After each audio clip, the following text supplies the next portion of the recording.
ሰላም ጤና ይስጥልኝ። ውድና የተከበራችሁ ቤተሰቦች እንዴት አላችሁ? በያላችሁበት ሰላም ክርስቶስ ይብዛላችሁ። ዛሬ በአዲስ ቪዲዮ መጥቻለሁ ማለት ነው። እንግዲህ ለቻናሌ አዲስ ከሆናችሁ ሰብስክራይብ በማድረግ ቤተሰብ ሁኑ። ነባሮች ደግሞ ሼር፣ ላይክ እያደረጋችሁ አበረታቱኝ ማለት ነው። ስለምታበረታቱኝ አመሰግናለሁ። ቤተሰብ ያልሆናችሁ ግን ቤተሰብ ሁኑ። ያው ቤተሰብ ሳታረጉ የምትከታተሉ ካላችሁ በማለት ነው። እና ዛሬ ይዤላችሁ የመጣሁት ቪዲዮ እኛን ስደተኞችን የሚመለከት ነው ማለት ነው። ስደተኞችኛ እንግዲህ ብዙ መከራዎችን እናሳልፋለን። ያው ከሀገር ተሰደን የወጣ ነው ሰርተን ለመለወጥ ነው። ነገር ግን ሰርተን ለመለወጥ ስንመጣ ያው እዚህ ቁጭ ብለን ገንዘብ እንሰራለን። ገንዘባችንን ደግሞ ወደ ሀገር ቤት እንልካለን እና ያ ገንዘባችን የሆነ ነገር እንዲደረግበት ነው የምንልከው። ያ ደግሞ በአግባቡ የሆነ ነገር ላይ ሳይውልልን የሚቀርበት አጋጣሚ አለና ዛሬ ይዤላችሁ የመጣሁት አንድ እህታችን እንግዲህ እንደኛው ስደተኛ ናት።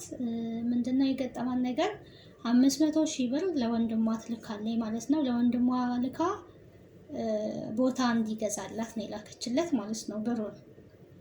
ነገር ግን ወንድሟ ምንድነው ያደረገው? ብሯን ካዳት ማለት ነው። 500,000 ብር እንግዲህ ቀላል አይደለም፣ ሁላችሁም ታውቁታላችሁ። ብር እንዴት ተሰርቶ እንደሚመጣ ሁላችንም የምናውቀው ነገር ነው። 500,000 ብር ለማጠራቀም 500,000 ብር ለመስራት ብዙ ዋጋ ከፍላለች እና ወንድሟ ምንድነው ያደረገው? የራሱን ኑሮ የራሱን ህይወት ነው ያስተካከለበት በሷ ገንዘብ ማለት ነው። እና እሷ ወደ ሀገር ልገባ ነው፣ መግባት ፈልጋለሁ፣ ልመጣ ነው ምናምን ብላ ስትናገር መልሳ ትመጫለሽ። አብዛኛው ሰው ምን ልትሰሩ ትመጣላችሁ የሚሉት ምንድነው? እዛ የላካችሁት ገንዘብ ወይ ጠፍቷል ወይ ደግሞ የራሳቸውን ህይወት እየኖሩበት ስለሆነ ሀገር እንገባለን ስትሉ አይፈልጉም እንድትገቡ ማለት ነው። ምክንያት ነው የሚያበዙባችሁ። በጣም ከባድ ነው። እንግዲህ ወንድም ያልታመነ ማን ሊታመን ነው? እሱ የራሱን ህይወት እየኖረበት ነው። እህታችን ደግሞ ቦታ አለኝ ሀገሬ ልግባ ምናምን ብላ እያሰበች ነው። ነገር ግን ምንድነው የሆነው? የራሱን ህይወት አግብቶ ምናምን እየኖረበት ነው ማለት ነው። በእሷ ገንዘብ ህይወት ትዳር መስርቶ የራሱን ስራ ጀምሮ እንደዛ እየኖረ ይገኛል። እና እንደዚህ እንዳይሆን ሁላችንም ጥንቃቄ እናደርግ። ሁለት ነገር ነው የምናጣው ማለት ነው በገዛ እጃችን በላክነው ገንዘብ። ምንድነው? አንደኛ ከወንድማችን እንጣላለን፣ ሁለተኛ ገንዘባችንን እናጣለን፣ ሶስተኛ ደግሞ እኛ በጣም ደክሞናል ማለት ነው። ስደት ላይ በጣም ይደክማል። ሁላችሁም ታውቃላችሁ። ስደት በጣም አድካሚ ነው። ለፍታችሁ የሆነ ነገር ለመያዝ ነው የምትለፉት። ነገር ግን የለፋችሁበት ነገር እናንተ ሀገር ቤት የሆነ ነገር ተገዝቶልኛል ወይም ደግሞ የሆነ ነገር ተሰርቶልኛል ብላችሁ በተስፋ ትጠብቃላችሁ። ያ ሀገር ቤት የዚህ ያህል ቦታ አለኝ ብላ ነች ልጅውን የምታስበው። ቦታ ስላለኝ በያዝኩ ገንዘብ ደግሞ ሄጄ የሆነ ነገር ብሰራ የሚል ሀሳብ ኑሯት ነው እንግዲህ ምንም አይነት ገንዘብ እንደሌላት ወንድሟ የራሱን ህይወት እንደመሰረተ ትሰማለች። ያው ሲጠየቅም ደግሞ ገንዘቧን ክዷታል ማለት ነው። ዞሮ ዞሮ እንደዚህ አይነት ነገር እንዳይፈጠር በጣም ጥንቃቄ ማድረግ አለብን። ከተቻለ ወይ በእናት መቼም እናት እንግዲህ ታጠፋለች ብዬ አላስብም እኔ። ምናልባት የሚያጠፉም አንዳንድ አሉ የሚባል ወሬ ሰማለሁ። ግን ዞሮ ዞሮ በቃ ወንድም ወጣት ነው፣ ሰርቶ ገንዘብ ማግኘት ይችላል። እናት ደግሞ ትራራለች። ምንም ቢሆን የልጇን ገንዘብ አሳልፋ አትሰጥም፣ አታጠፋም። እናትና አባት ላይ ልካችሁ መግዛት የምትፈልጉትን ነገር ብትገዙ ጥሩ ነው ብዬ አስባለሁ። ወላጆቻችን ቢያንስ የተሻለ ነገር ለኛ ያስባሉ። ወንድሞቻችን ግን አይረዱም። በተለይ ወጣቶች ሲሆኑ የራሳቸውን ፍላጎት የራሳቸውን ስሜት የሚረዱት እንጂ የእናንተን ድካም የእናንተን ልፋት አይረዱላችሁም። እና ምን ማድረግ አለብን? ጥንቃቄ ማድረግ አለብን። ለወንድም በቃ ወንድም ቢሆን አንዳንድ አለ፣ በጣም መከታ የሆነ ወንድም አለ፣ ለውጣችሁን የሚፈልግ የእናንተን እድገት የሚፈልግ ወንድም አለ። ደግሞ እንደዛው ጥሩ ወንድም እንዳለ ሁላ ምንድነው እሱ ጥሩ ወንድም እንዳለ ሁላ መጥፎ ወንድሞችም አሉ ማለት ነው። የራሳቸውን ህይወት ለማስተካከል ለራሳቸው ትዳር መያዝ የራሳቸውን ቤት ማስተካከል። እናንተ እኮ ስደት ላይ ቁጭ ብላችሁ ነው። ስደት ላይ ቁጭ ብላችሁ እድሜያችሁ እየሄደ ጊዜያችሁ እያለቀ በእናንተ ገንዘብ ሌላ ሴት አግብቶ ምንም ሳይኖረው ሌላ ሴት አንጥቶ እሱ ህይወቱን ይመሰርታል። ምናልባት ታናሻችሁ ሊሆን ይችላል። እናንተ ግን እድሜያችሁ የሴት ልጅ እድሜ ነው።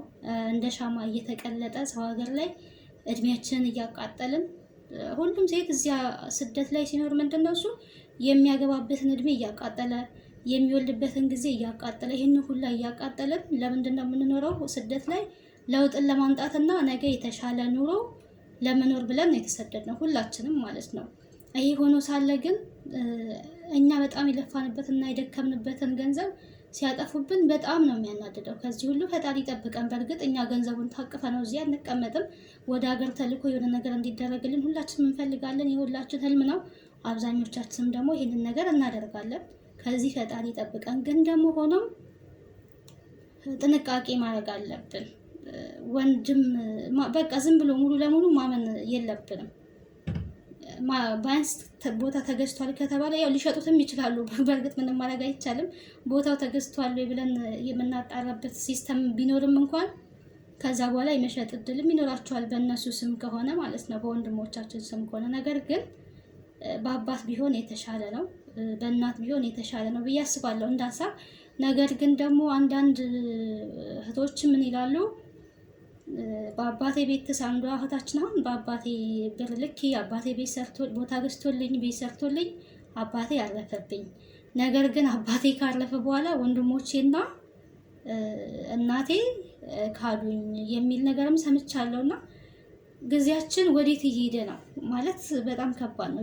ወዴት እየሄደ እንደሆነ እናት እንግዲህ ከሌሎች ልጆቿ ጋር አብራ የልጇን ገንዘብ መካድ ማለት በጣም ከባድ ነው እና በተቻለን አቅም ያው እኛ ማድረግ ያለብን ጥንቃቄ ማድረግ ይገባናል ብዬ አስባለሁ። ምክንያቱም እኛ በጣም ደክመናል። የእውነት እህቶች ገንዘባቸው ተበላ ሲባል እኔ ይደክመኛል ስሰማ ማለት ነው። በጣም ነው ማለት ነው። ምክንያቱም እንዴት እንደምንለፋ እንዴት ብለን ገንዘቡን እንደምናመጣ ስለምረዳ በጣም ነው የማዝነው።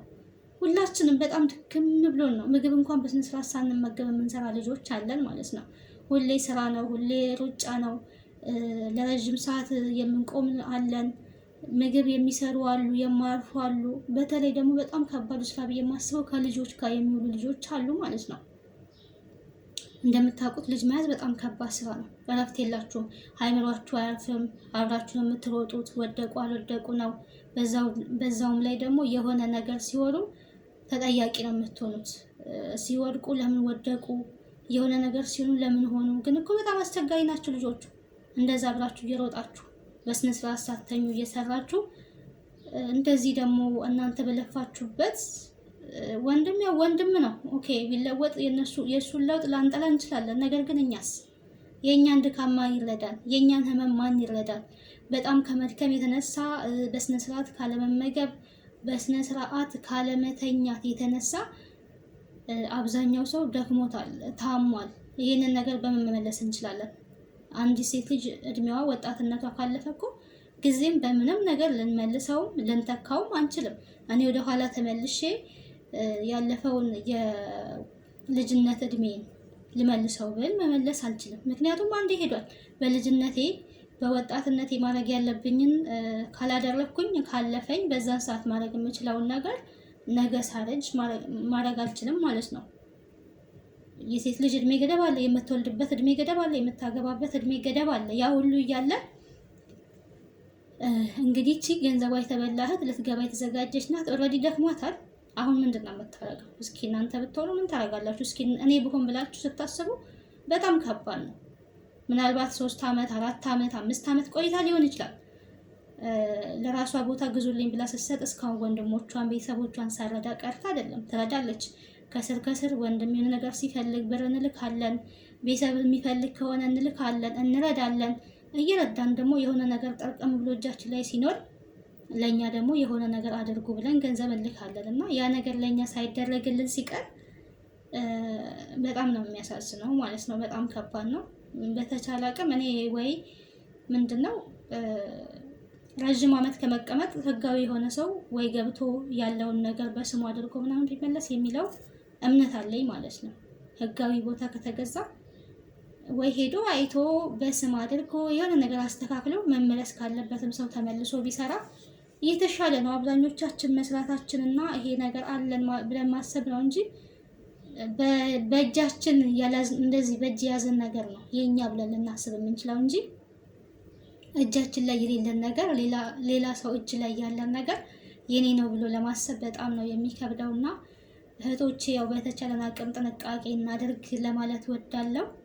ስለነበረን ቆይታ አመሰግናለሁ። በቀጣይ በሌላ ቪዲዮ እመጣለሁ ማለት ነው። ስለነበረን ቆይታ ሰላም ቆዩ። እንግዲህ ሰርተን እንድንለወጥ እግዚአብሔር አምላክ ይርዳን። መቼም እኛ እንለፋለን፣ እግዚአብሔር ደግሞ ካልረዳን በስተቀር መለወጥ ስለማንችል እግዚአብሔር ይርዳን። ስኬታማ እንድንሆን ፈጣሪ አምላክ ያግዛል። ቻው ውዶቼ፣ በቀጣይ እመጣለሁ።